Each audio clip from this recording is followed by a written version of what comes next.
Democrats do not have a single solution for none of this stuff. They are doing racism, racism, racism. President Trump, I told you, opportunity zones was a federal thing that gave federal funding to underserved Black communities. Donald Trump ending or shutting down the border, not letting illegal aliens bombard our country, voting in our elections, taking resources and money from our government, which is hurting Black people and America as a whole. Also influxing people that come into this country that don't believe in American values, that do not want to assimilate. They are tearing our country apart. Those things have been solved by President Trump in the Republicans' message. The Democrats are not offering anything. This is why, like, for instance, I bet Mr. Chambers cannot argue why Kamala Harris would have been better than President Donald Trump.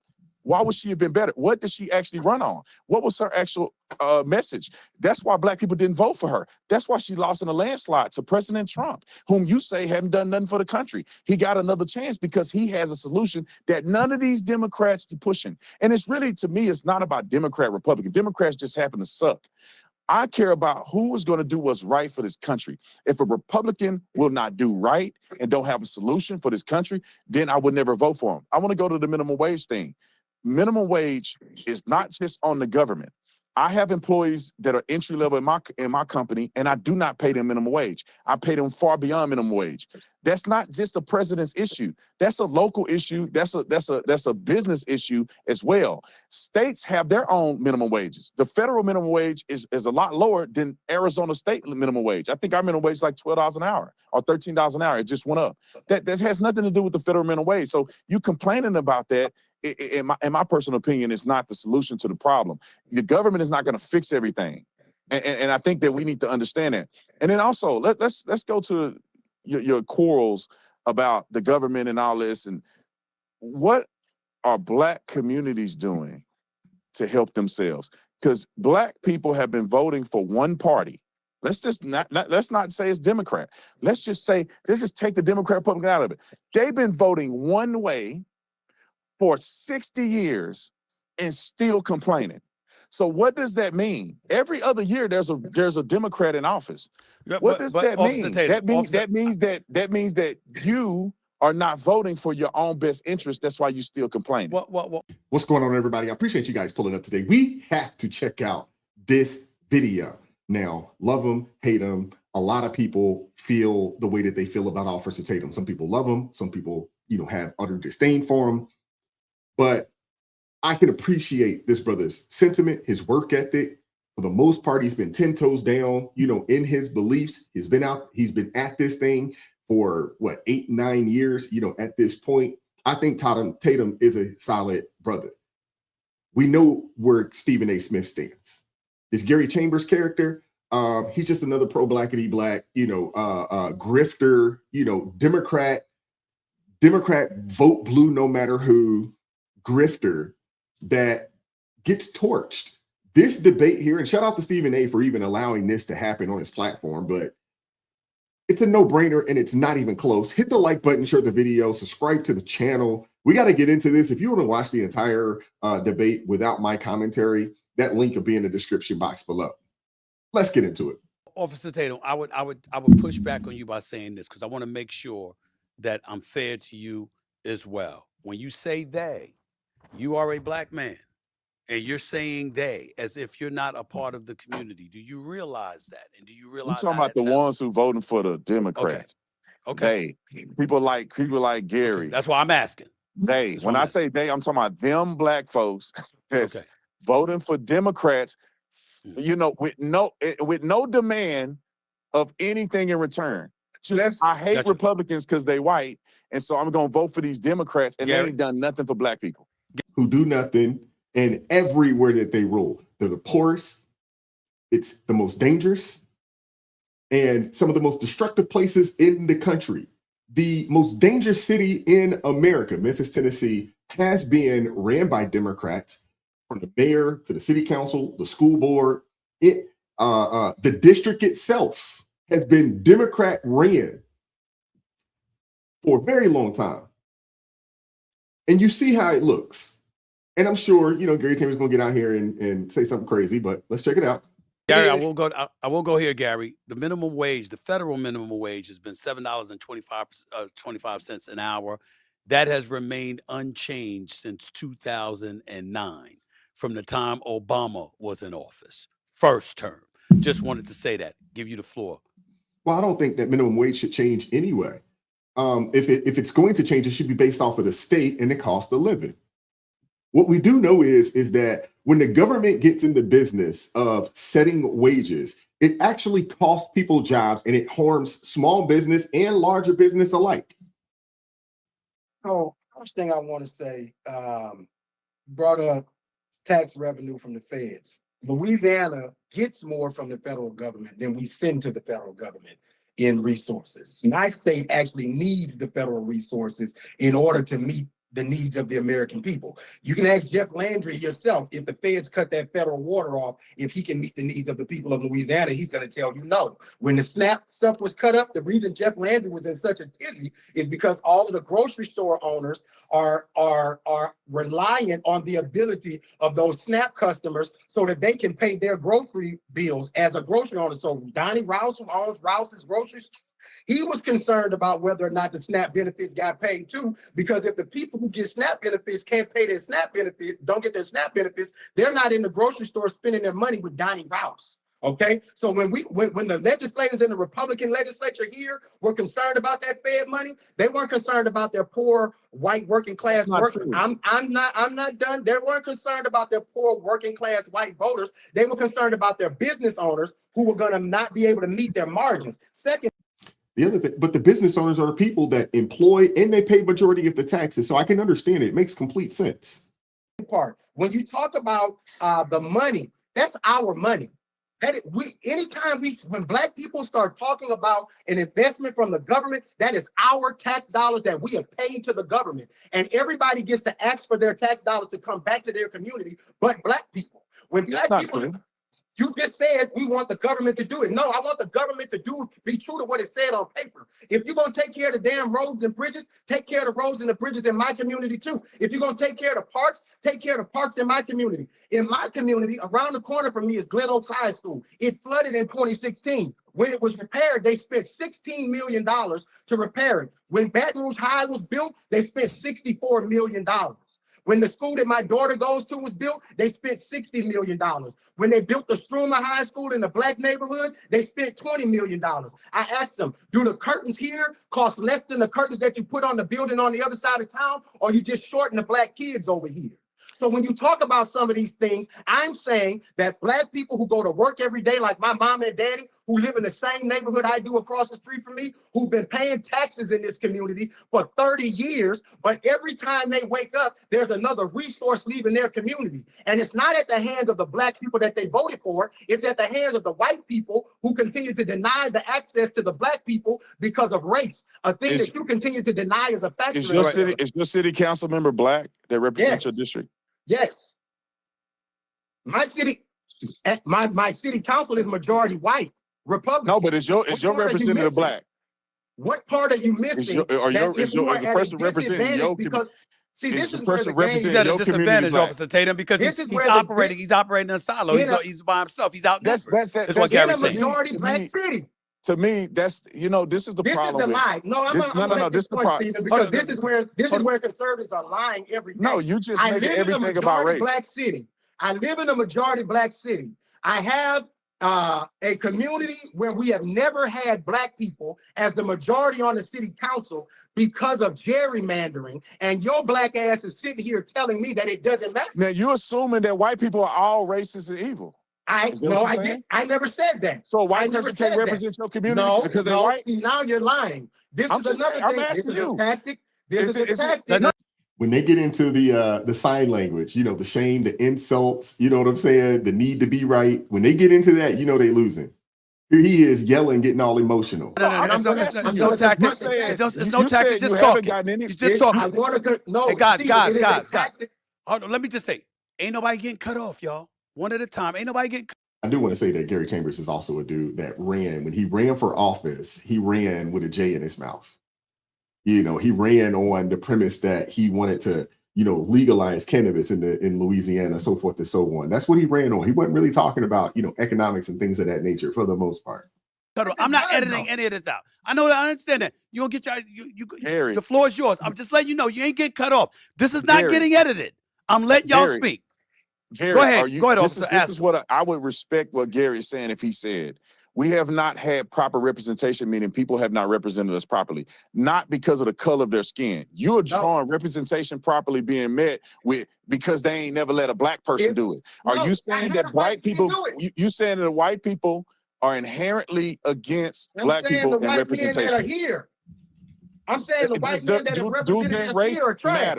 You saying none of the white people care about none of the black people in your city? This is a tactic. No, he didn't say that. He didn't say that. No, I'm asking. You keep saying we ain't done nothing, ain't done nothing until they get a black person in. No. You saying the problem is because there's majority white. That's what you said. You didn't say it because they're majority corrupt. You said because real quickly, Gary, white. go ahead. Gary, real quickly, go ahead and answer. Real quickly, I'm go ahead and answer. say that, and you may agree with me here, that if you're from a community, if you were born and raised in a certain community, I was born and raised in North Baton Rouge in the Glen Oaks area. I understand Glen Oaks. The majority of the people who live here are black. That happens to be a part of my cultural understanding, okay?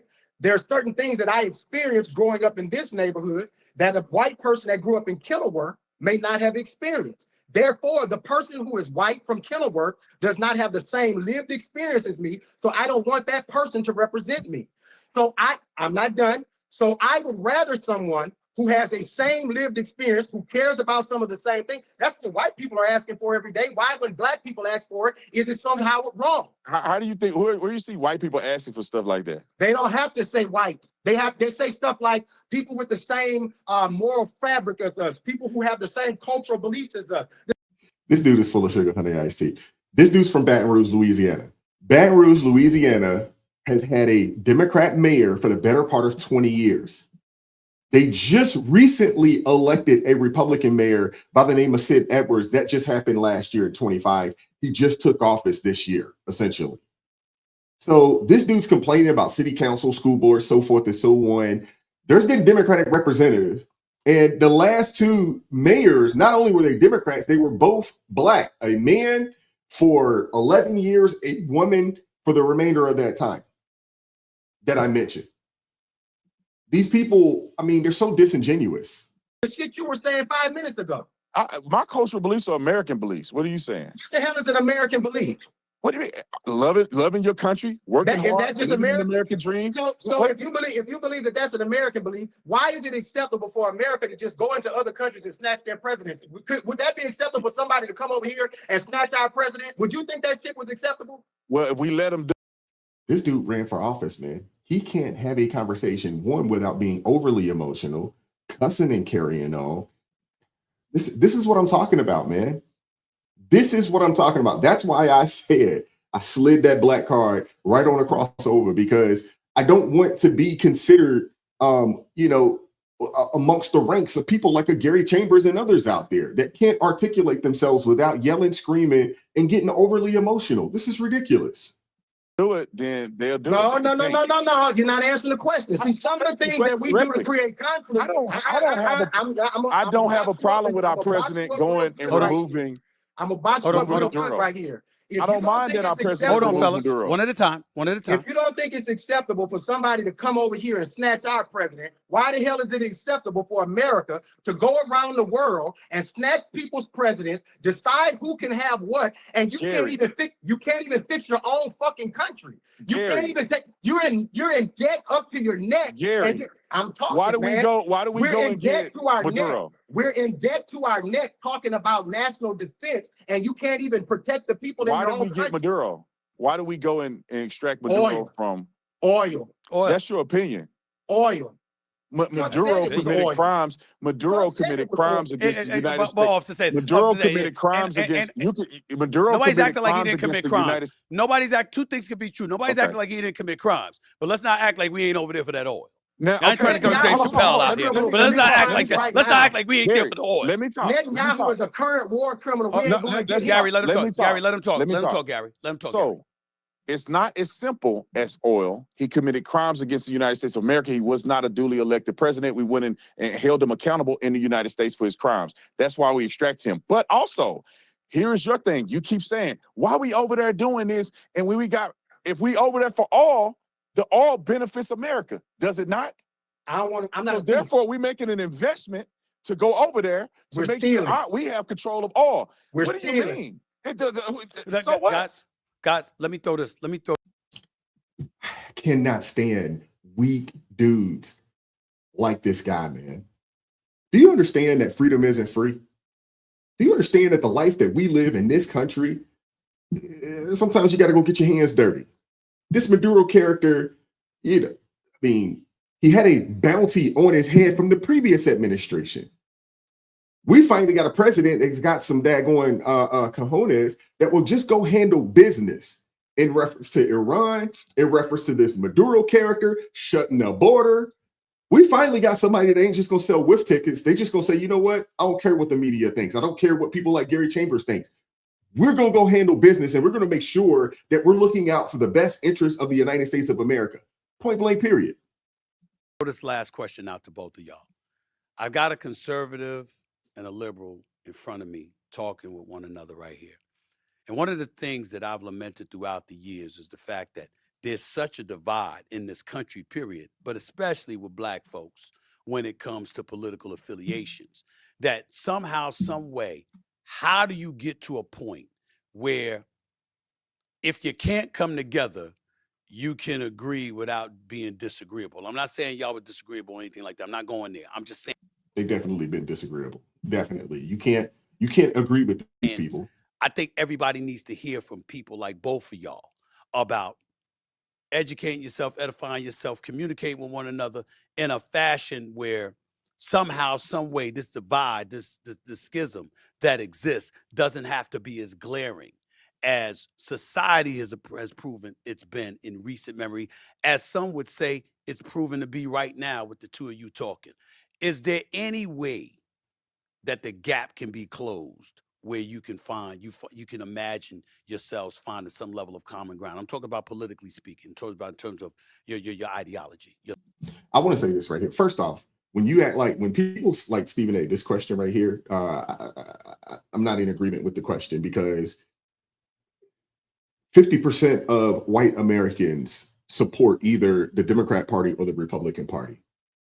Same thing, you could say the same thing, you know, for your Hispanics, you could say the same thing, you know, for your Asians, so forth and so on. So politically, people tend to stand one side or the other. And then obviously you got a small sector of independents and those that would consider themselves libertarian, so forth and so on. But for the most part, there's a split. And typically it's a, you know, it might not be a full-fledged 50-50, but it's a 55-45 or, you know, 52-47, whatever the case may be, it's there. Black folks, for the most part, even though we're not a monolith and we don't all think and agree on everything, for whatever reason, have decided that, hey, we're just going to swing one way, no matter what, which is ridiculous. And I'm so looking forward to the time, which is, I think it's happening, it's coming, to where we're no different than every other demographic in the country, where the vote split right down the middle, because we are not a monolith. You got people like Officer Tatum, myself, that look at ourselves as Americans. You know, I don't consider myself, oh, I'm Black or an African American. I'm a Black. No, I'm just an American, you know, that happens to be melanated and I guess of African descent. But Gary and I have very, very little in common. You know what I'm saying? We don't think along the same lines. You know, and the pro-blackity blacks and the daggone liberals, we don't have a whole heck of a lot in common. I have a whole lot more common, you know, with someone who happens to be less melanated, who would consider themselves a follower of Christ, you know, with conservative values. I actually have a whole lot more in common with those people, and we can have a great conversation. Not to say that I couldn't with this guy, but this mindset, this defeatist mindset, this victimhood mindset, this overly emotional behavior, it's outrageous. I don't want to hang around people like this. These are the kind of people that get you in trouble, you know, when you out and about, because they're too daggone emotional. Thoughts? I think 100%. If we love our country, we respect our country, we believe in the American dream, we believe in capitalism, and we can come together on that principle. And we believe in the founding, which the founding was a Christian nation, that believe in God and all of those things. If we come together on those points, we can figure out and weave through some of our disagreements. But at the end of the day, man, you have to believe in the Constitution. You have to love this country. You don't have to like the entire history, but you got to have respect for where we came from and where we are today. If we can acknowledge that, I think the rest of it is history. We'll begin to come together. We'll begin to vote very similarly and not use these, political biases to distract us. Because I'm Black. I grew up in a Black community. I grew up in Fort Worth, Texas. I grew up in Stop 6, got Eastwood tattooed on my forearm, went to Dunbar High School, all Black school, my whole family Black. So I have a Black experience in this country just like you do, Gary. And I honestly believe if we come to those agreements that I said, and we see it through that lens, I think we'll agree on and probably vote very similarly, on a broad perspective. Gary, your thoughts? Number one, I think healthy Black folk debates get loud, bombastic, and all of that stuff. Totally, That mean that it's right. It's venomous, right? Yeah. Black folk can cuss each other out and still be in love with each other 2 seconds. That's right. I think these discussions are necessary because they iron sharpens iron. Number two, I think that I'm Black first. Before I'm anything, I'm Black. My mom and daddy, when they conceived me, the first thing they knew about me, before they knew I was going to be a boy, before they knew if I was going to be a girl, before they knew what sexual orientation and all of the religion or any of those things, the first thing they knew about me, he going to be Black. And because America has made decisions about Black people from its inception, from the founding of this country, made determinations about Black people, wrote laws about Black people, denied Black people their access to the ballot box, denied Black people freedom, raped our women, stole us from other lands, and even once given us freedom, has made us fight for every inch of that freedom to maintain it, and continues to fight with us with that. I will not deny those facts, because those facts still permeate through laws and policies that exist in this country. So are you saying, is that your way of saying, in order for conservatives and liberals, particularly those who happen to be Black, to come closer together, there has to be an acknowledgement in your eyes on the other side that those things that you just pointed out are a reality that are inescapable before you can come together? If we're talking about America before we talking about Black people, we not on the same page. That's the problem. No. That is the problem, that you are more committed to America than to your own humanity. What you mean my humanity, dude? I'm an American, you an American. I'm a human before I'm an American. Yeah, you can say you're a human, but you live. I'm one of God's children before I'm American. And if you believe in that Bible you believe in, are you more God's child or more an American? I'm more God's child than American. Or if you're more God's child than God. Let me speak, Gary. Let's speak. Gary. Go ahead. If people listen to this, they notice that Gary is living in the past, and I'm talking about us reuniting in the future. Everybody knows what slavery is all about. Now, Gary kind of misled when he said that they stole us off of these places. We were traded into slave trade, imprisoned, enslaved by other Black people that then sold us around the world. So that point, we acknowledge that there are ills that happen in this country, and Black people took the brunt of a lot of it. We weren't the only ones, but we took a brunt of a lot of it. This country has not always been great to Black people. I acknowledge that. Can we understand that? But to act as if we're still living in this perpetual state of racism that has something to do with your everyday life, that we ain't never gonna be able to come together if you believe that, man. If you say you Black first, that's crazy. That's like a white man saying, I'm white first. And folks will get out there and call them racist. The reality of it is this: once you leave this nation, that's why I say people need to get outside of the confines of the United States of America, even if it's just one time. So you will understand that when you open your mouth and they hear your accent, they know immediately you're an American. They're not going to tell you you're a Black American, white American, Asian, Hispanic, whatever. They're going to say you are an American.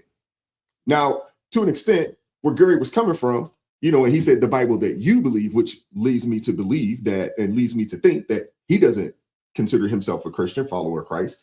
Of course, those of us who, accepted, Jesus as our Lord and Savior, yes, we are members of the kingdom. We are the body of Christ.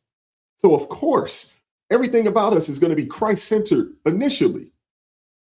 And then when you look at it here in the natural, and you look at it here, in our nation, okay, now we are Americans. And then if you want to throw any adjective after that, that's your business.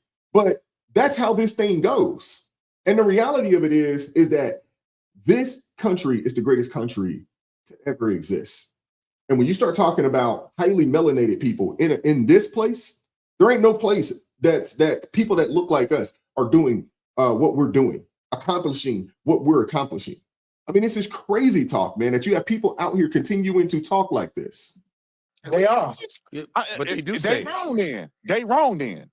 America is white first, man. No, What are you no, talking America about? is not white first. America considered you property. You were That's a long time ago, bro. Sir, let me ask you something. This Are is you where you and I. property today? This is where Are you the considered property disconnect comes today? from for us. When you say they traded black people, if you were traded, would you consider that you were stolen or traded? If it was you, if somebody took you right now and against your will and took you to another country, would you consider that you were traded or would you consider that you were stolen? If somebody enslaved me Yes. and sold me to these white people, Yes. I would consider that I was traded by my own people. Okay. So where you and I Well, the reality of it is you wasn't traded nor stolen by your own people. Typically, these folks got into conflicts. If you lost, you were enslaved from that point on and then traded. That's how this thing worked. And people got to stop acting like the transatlantic slave trade was the worst slave trade in the world. Like it's the worst atrocity to ever exist. And I'm not poo-pooing on what happened. Majority of Africans that were part of that slave trade went down to South America, which is the reason why Brazil has the largest population of people of African descent, in the Western Hemisphere, because the majority went to South America. We had a smaller portion of people that actually came up here into the North Americas. But the reality of it is that the people in Africa don't see, other highly melanated individuals as their people because they're from different tribes. Even the different countrymen from Ghana and the Ghanaians and the Nigerians and the Kenyans and the Cameroons, those folks, if they're from different tribes, from Benin, if they're from different tribes, they don't consider themselves the same people. And that's what folks got to stop thinking that, oh, just because you're black, I'm black, or you got a lot of melanin, I'm melanin, we're very similar, that we are the same. We're not. so where you and I differ is a fundamental understanding that There's no fundamental. This is historical fact. We were enslaved in Africa and sold through slave trade around the world. Majority of us went to South America. we did. United States of America that we know today. If you would not consider yourself stolen, that's something wrong with your internal compass. Stolen by who?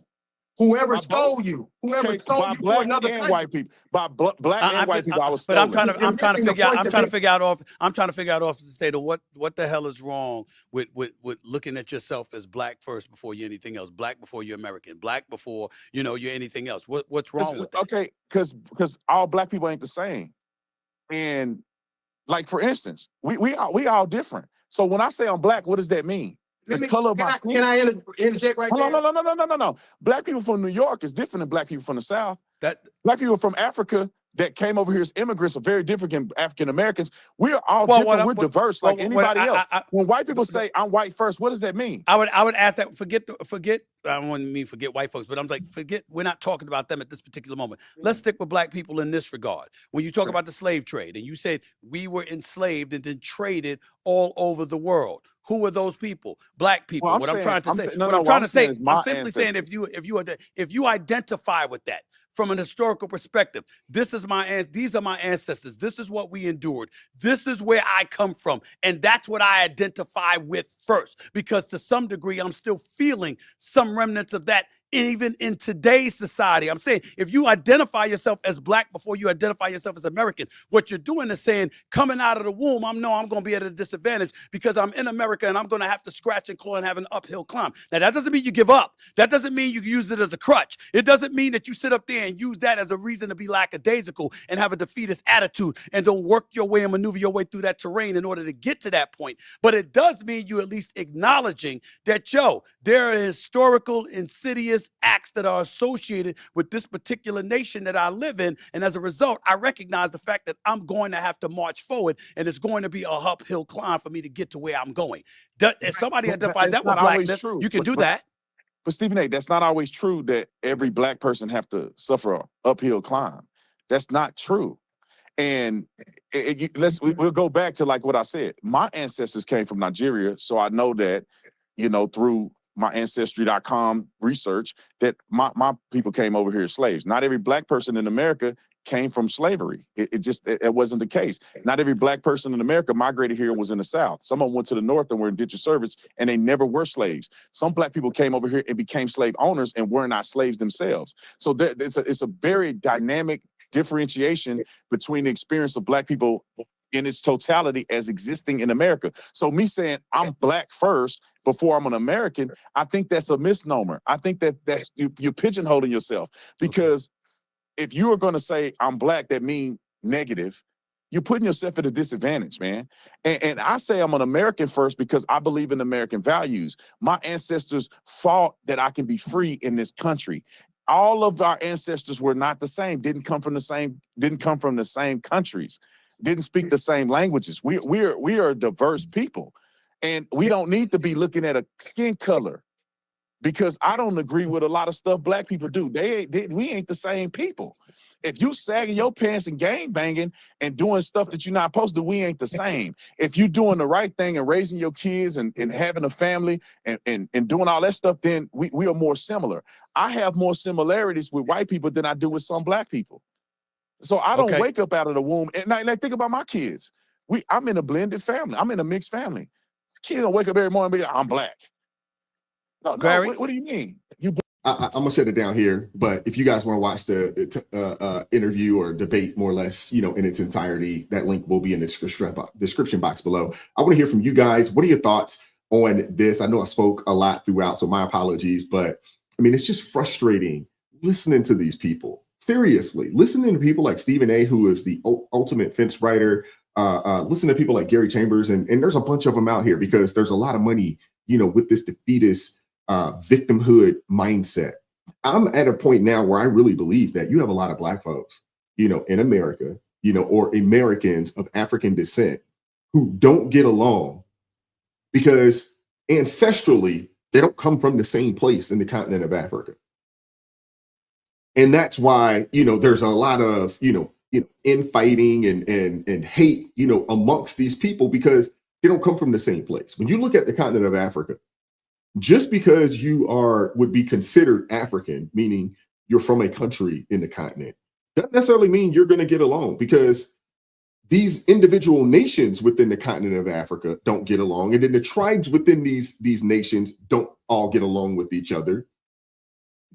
So what makes people think that just because we have, you know, the same amount of melanin, that, hey, it's just supposed to be this utopia? I am convinced that during the slave trade, there were people from a plethora of different tribes taken. They were conquered, imprisoned, and then traded. And then people thought like, oh, we're the same. And they come to the realization that you got communities right now. Go out to LA, you know, go into Atlanta, go into New Orleans. You got communities right now where black folks will knock another person's head off because they're from a different neighborhood.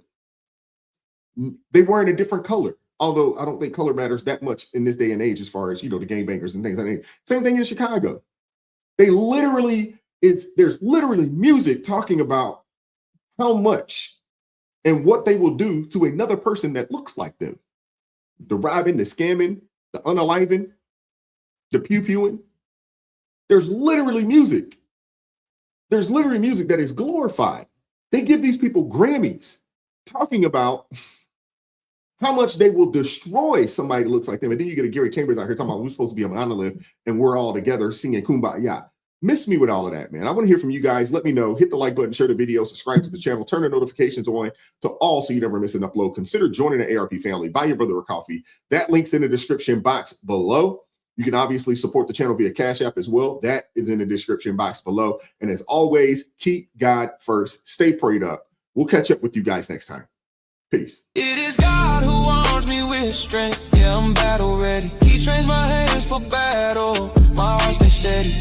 But thanks be to God, he gives us the victory. Through my Lord Jesus Christ, fear can't live in me. I was down to the dirt, red clay on my shoes, old pain in my shirt, oh so bruised. Then the Lord hit my chest, kicked air from my breath, put power in my step.